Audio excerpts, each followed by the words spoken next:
बच्चों कक्षा 12 में मैं जीव विज्ञान पढ़ा रहा हूँ, जिसका दूसरा अध्याय पुष्पी पादपों में लैंगिक जनन चल रहा है।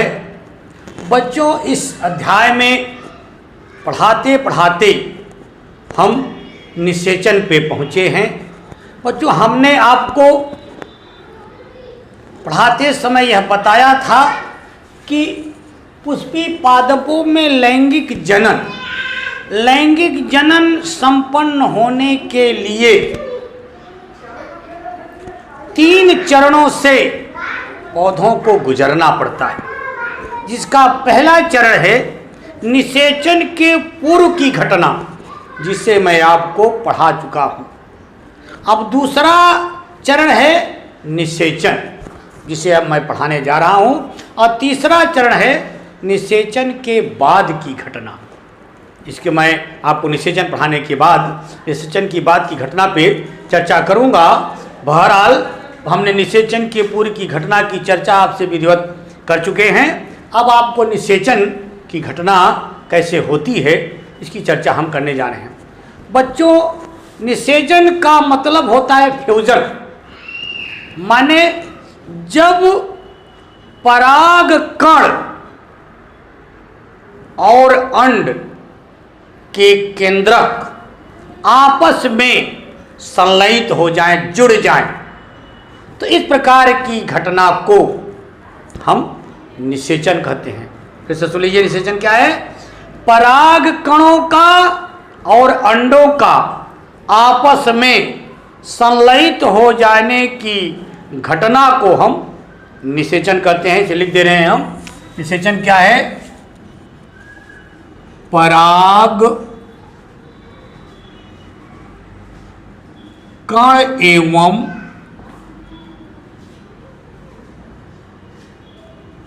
अंड का आपस में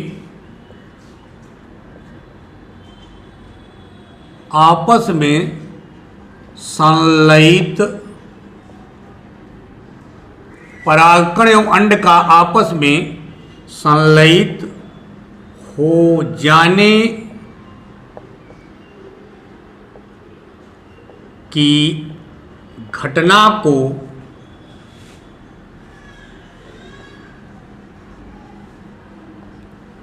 निषेचन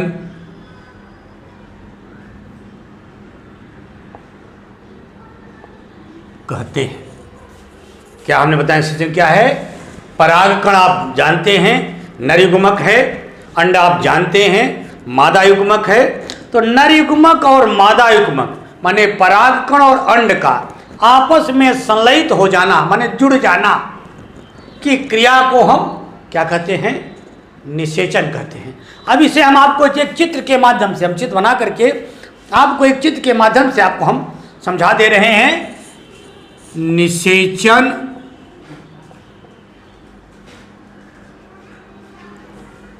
को निम्न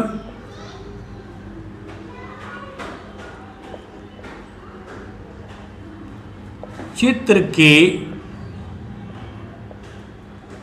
माध्यम से समझाया जा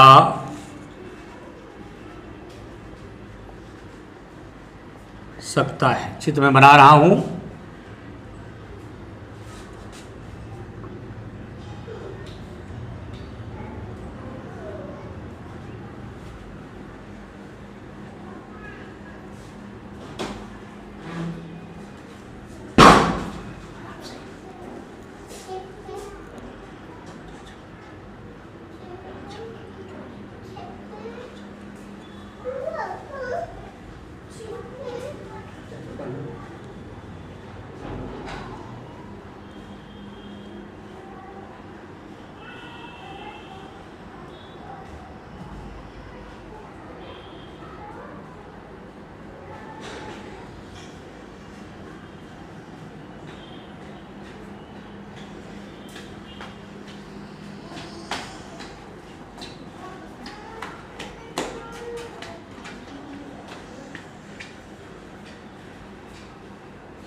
बच्चों थोड़ा इसको विधिवत समझ लीजिए। ये है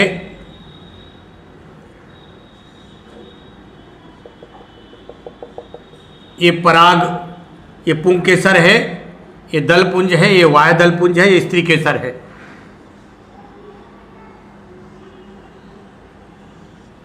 ठीक, ये पूरा हमने बना दिया है। ये दलपुंज है, ये वाय दलपुंज है, ये पुंकेसर है, ये स्त्री केसर है। क्योंकि हमें निषेचन क्या पढ़ाना है, अन्य पे ज़्यादा फोकस करने की आवश्यकता नहीं है। अब हम आपको दिखा रहे हैं, ये पराग कण स्त्री केसर के वर्तिकाग्र पर गिर करके चिपक गए हैं।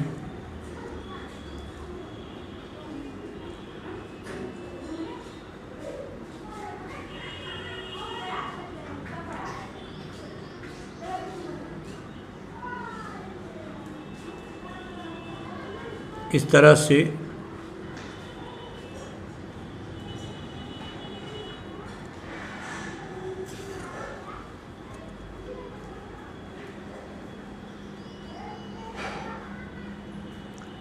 ये फिगर बनेगा बच्चों।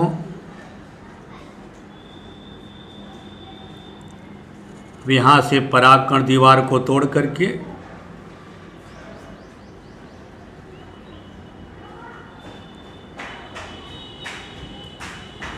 और ये अंडाशय की संरचना में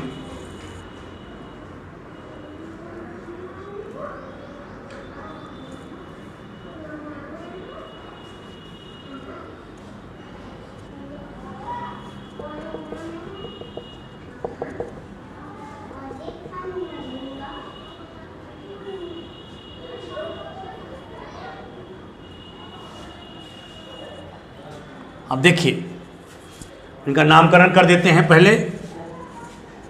ये है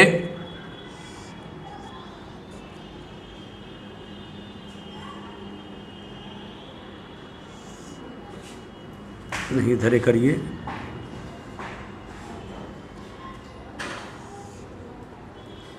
सहायक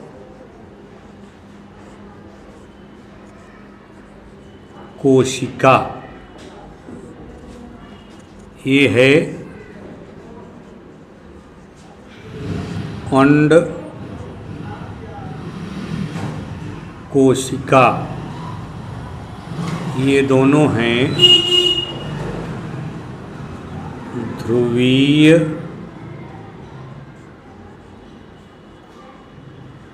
केंद्रक। दोनों हैं, क्या हैं? ध्रुवीय केंद्रक। ये प्रति व्यासांक, ठीक, ये है पराग नली। बच्चों थोड़ा सा इसको एक बार गौर से चित्र को देख लीजिए। अब हम आपको समझा रहे हैं कैसे कैसे क्रिया होती है, ध्यान से मेरी बात सुनिएगा। ये थोड़ा सा कई शब्दावलियाँ इसमें आएंगी तो उनको ध्यान रखेंगे तो आपको समझ में विधिवत आ जाएगा। बच्चों, स्त्री केसर के वर्तिकाग्र पर पराग कण आकर के गिर जाता है। पराग कण गिरने के बाद स्त्री केसर के वर्तिकाग्र पर चिपक जाता है। चिपकने के बाद धीरे धीरे वह स्त्री केसर की दीवार को तोड़ करके एक नली का निर्माण करते हुए आगे बढ़ता रहता है। जिस नली का वह निर्माण करता है उस नली को हम पराग नली कहते हैं। पराग नली में, इस पराग नली में पराग कण धीरे धीरे क्रमबद्ध चरणों से चलते हुए ये स्त्री केसर का ये अंडाशय है पूरा। क्या है ये? अंडाशय। ये पूरा भाग क्या कहलाएगा? अंडाशय। स्त्री केसर के अंडाशय तक यह पराग नली पहुंच जाती है और अंडाशय के निचली सतह से, ऊपरी सतह से नहीं, निचली सतह से यह पराग नली अंडाशय की दीवार को तोड़ करके अंदर प्रवेश करती। एक प्रश्न मन में उठ रहा होगा, उठ जाना चाहिए कि पराग नली सीधे ऊपर से क्यों नहीं अंडाशय के अंदर प्रवेश करती, नीचे से क्यों करती है? कारण इसका ये है बेटा, चूंकि पराग नली जब अंडाशय में प्रवेश करती है तो जो नर युग्मक पराग कण आते हैं, पराग कण सबसे पहले सहायक कोशिका के जीव द्रव्य में अवमुक्त हो जाते हैं, छोड़ दिए जाते हैं। गौर कीजिएगा, पराग नली अंडाशय के जो सहायक कोशिका है, उस सहायक कोशिका के जीव द्रव्य में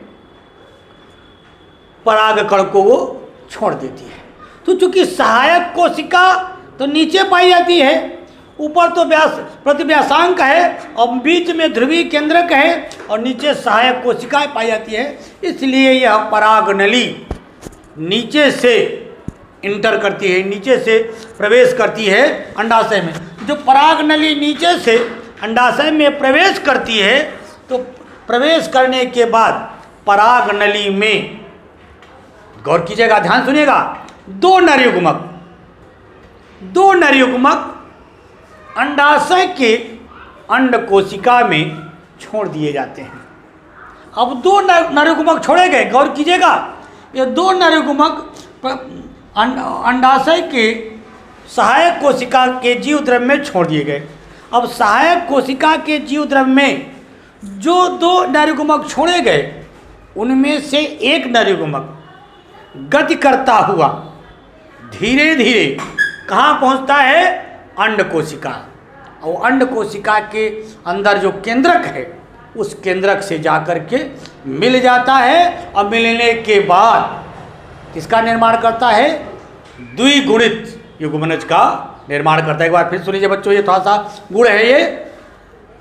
पराग नली जब अंडाशय के अंड कोशिका के जीव द्रव्य में दो नर युग्मक को अवमुक्त करती है। दो नर युग्मक जब अवमुक्त होते हैं तो एक नर युग्मक गति करता हुआ अंड कोशिका के केंद्रक से संलयित होकर के द्विगुणित युग्मनज का निर्माण करता है, जाइगोट जिसे कहते हैं।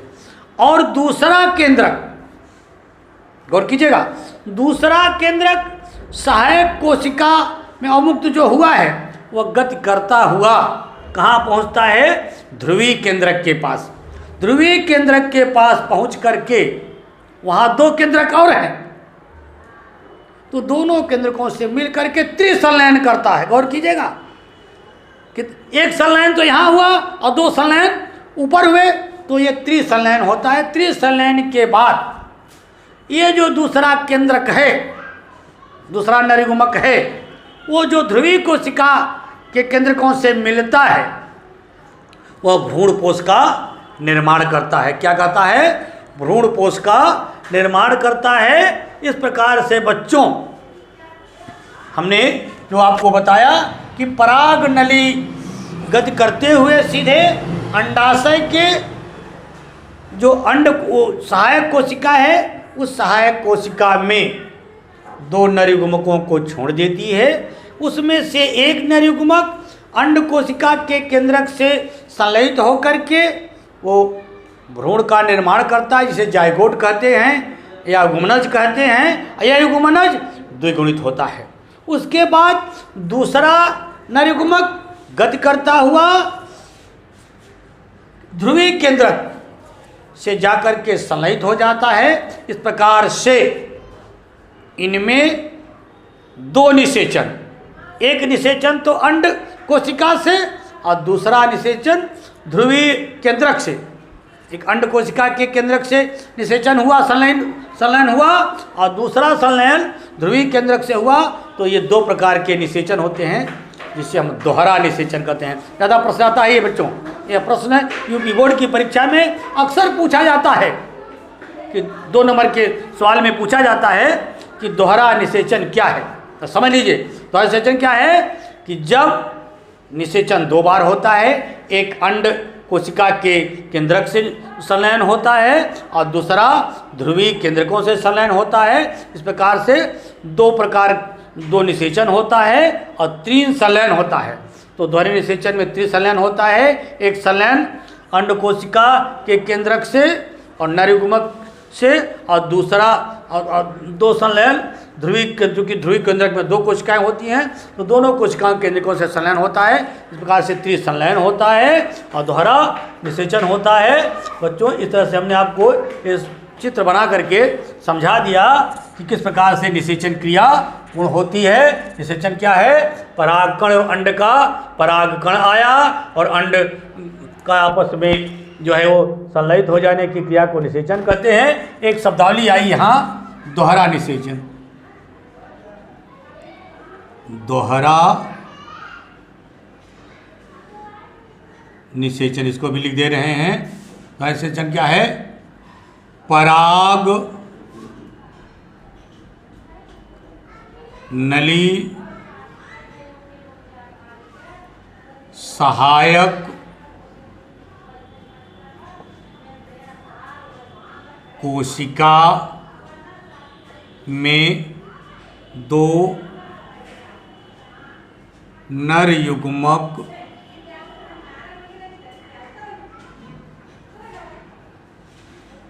अवमुक्त करती है। परागनली सहायक कोशिका में दो नर युग्मक अवमुक्त करती है, जिसमें एक नर युग्मक गति करता हुआ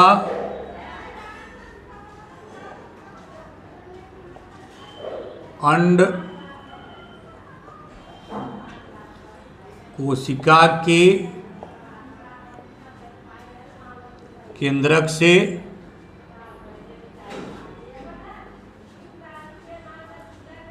संलयित होता है और दूसरा नर युग्मक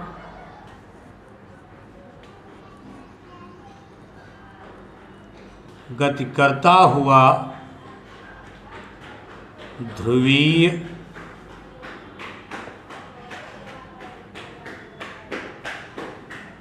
कोशिका के केंद्रक से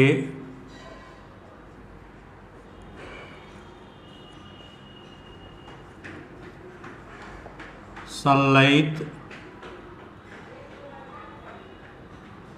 होता है। इस प्रकार से दो बार निषेचन क्रिया संपन्न हुई। इसीलिए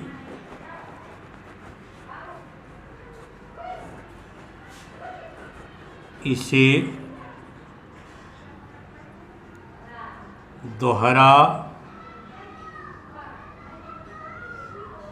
निषेचन कहते हैं।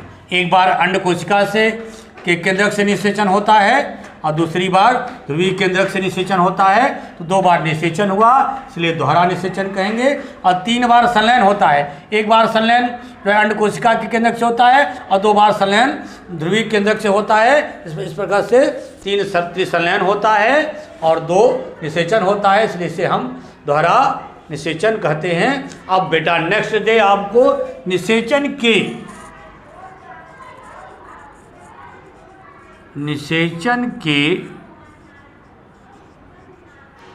बाद की घटना, नेक्स्ट क्लास में आपको निषेचन के बाद की क्या घटनाएं होती हैं उसकी चर्चा करेंगे। हम वीडियो समाप्त करने के पहले आपसे अनुरोध करेंगे कि आप इस चैनल को सब्सक्राइब कर लें, इसे लाइक करें और इसे अपने इष्ट मित्रों के साथ शेयर करें, जिससे इस लॉकडाउन पीरियड में आपको घर बैठे पढ़ने का मौका मिले, अध्ययन करते रहें। शेष आपको निषेचन के बाद की घटना को नेक्स्ट वीडियो में आपको